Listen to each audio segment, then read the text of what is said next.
Good morning, Year 3, and welcome to another week of home learning. Now, it is actually our final week of home learning before the half term. So that means 5 more days and then you get a nice break. And I'm sure whether you are a Year 3 pupil, a Year 3 parent, or the one filming the videos, I'm sure we could all do with that rest. So we're all looking forward to that, aren't we? We're going to start off our day and our week with literacy, as always. And we're going to start thinking a little bit about, well, actually, I wanted to mention to begin with the fantastic leaflets you have been making. And I have been completely bowled over by what I have been sent and the fantastic effort that you have all clearly put into this. I've seen some amazing, amazing stuff. So huge well done. There's Alfie Joels here and Henry Kays. Super well done to the two of you. I've got Rosie's here. Rosie did a fantastic sort of leaflet online. I really like the way you guys have laid this out. I just want to say a huge well done to everyone that has already finished that. I also know, though, that for many people, actually, maybe you were kind of halfway through that on Friday. You'd sort of done some of it, but not all of it. And I just want to say, first of all, that's completely okay. Particularly if you'd done loads of writing over the sort of few days prior to that, it might well have been that actually you didn't completely finish it on Friday. No problem.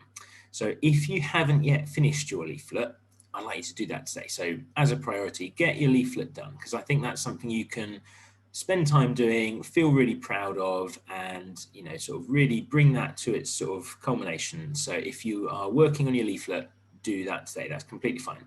And if that takes you all of today's literacy lesson, no problem. You don't need necessarily to come back to today's literacy lesson. It's a bit of a one-off. So you've kind of got two options here. Either you finish off your leaflet if you haven't already, or if you've already done that, carry on watching the video and we'll do something different. And what the different thing we're going to be doing is we're actually going to think back to our diary writing, which we've done earlier on in our topic, haven't we? And we're going to be thinking about our character. Now, we haven't thought about them for a few weeks, actually. We sort of put our diary writing to one side and we focused instead on our writing to persuade, and we were doing our leaflet. But I want you to think back to all of those things that we learned when we were writing diaries. And I want you to try to remember your Victorian character. Now, I think when we were writing those, we dated them 1840. So right at the start of the Victorian era. And we know, of course, that the Great Exhibition was in 1851.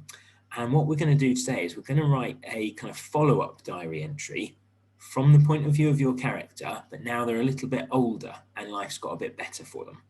So it's up to you what happens to them. Maybe they sort of got themselves a job, maybe they escaped the workhouse, whatever it happened to be. Pardon me. We're going to write a nice diary entry from their point of view at the Great Exhibition, or having been to the Great Exhibition. So maybe this would be a good time to have a look back at that link that Julia and her mum sent us, and we can imagine there being outside the Great Exhibition, or being inside the Great Exhibition.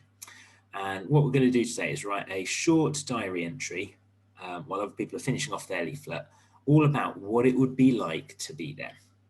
So let's just recap a little bit very briefly the techniques that we used when we were diary writing. So that's when we were writing to entertain. We were doing some fiction writing where we were trying to sort of engage and interest our reader.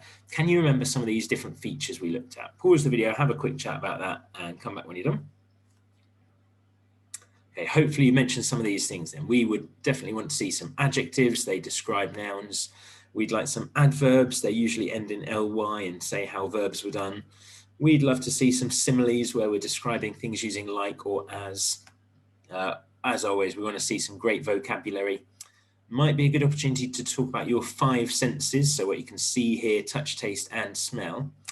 And probably as well, it'd be good to try to use some fronted adverbials. So these might be some things we could try to include in our diary entry today.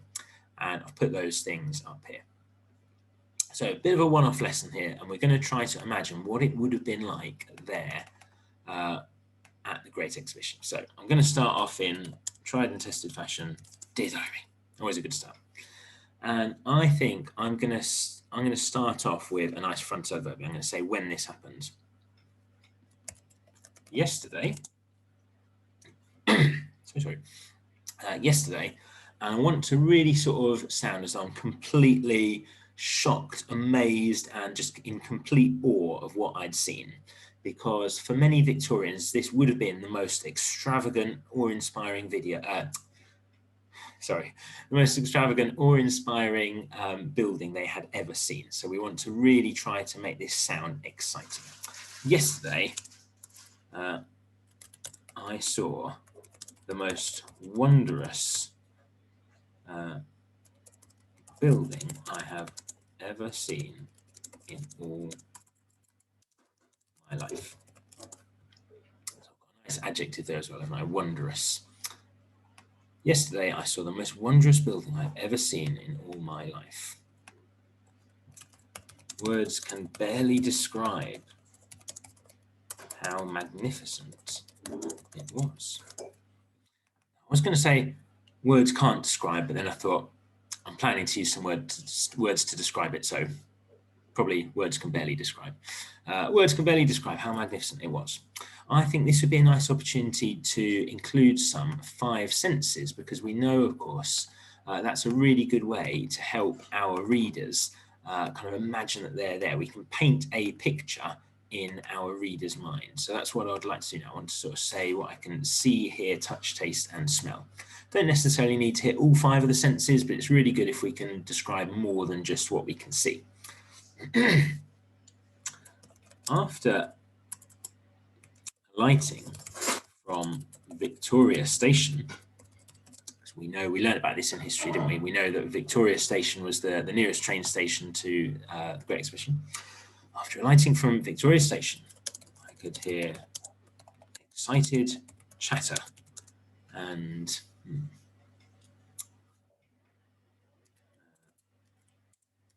people eagerly discussing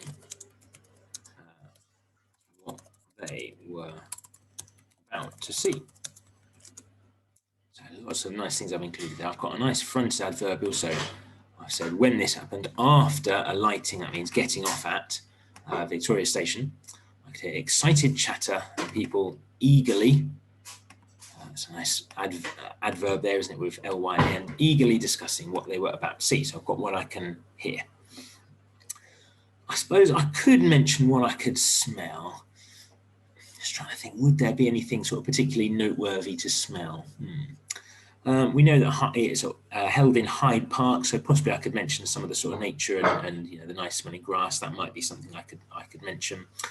I think I'm gonna leap forward there and talk about what I can see, because of course what we can see is the really astounding thing here. I looked up and spotted it straight away, glittering in the sun. We know, of course, the building was nicknamed Crystal Palace because it was so shiny on a nice sunny day.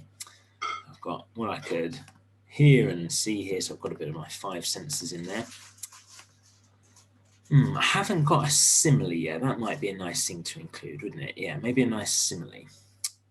I'm going to say it was as shiny as. Can you think of something that's really shiny for me? As shiny as a freshly cleaned mirror.